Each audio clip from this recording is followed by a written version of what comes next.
اعوذ باللہ من الشیطان الرجیم بسم اللہ الرحمن الرحیم۔ ایک شخص نے عرض کی، یا رسول اللہ صلی اللہ علیہ وسلم، دنیا مجھ سے پھر گئی ہے، رزق تنگ ہو گیا ہے۔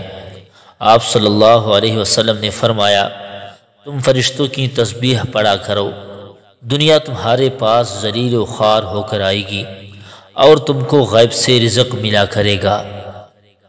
یہ دعا کون سی ہے اور کس ترتیب کے ساتھ پڑھنا ہے، ساری تفصیل ہم آپ کو اسی ویڈیو میں بتانے والے ہیں۔ اس سے پہلے آپ سے درخواست ہے کہ ہمارے چینل انمول اردو ٹی وی کو سبسکرائب کریں اور گھنٹی کے نشان کو ضرور دبائیں۔ معزز ناظرین کرام، آج جو وظیفہ ہم آپ کو بتانے جا رہے ہیں، یہ حضور صلی اللہ علیہ وسلم کا ایک صحابی کو بتایا گیا وظیفہ ہے۔ وہ صحابی فرماتے ہیں کہ میں نے جب یہ وظیفہ پڑھنا شروع کیا اور ہمیشہ پڑھتا رہا، تھوڑے ہی دنوں میں اللہ تعالیٰ نے میرا رزق کھول دیا اور میری تنگ دستی دور کر دی۔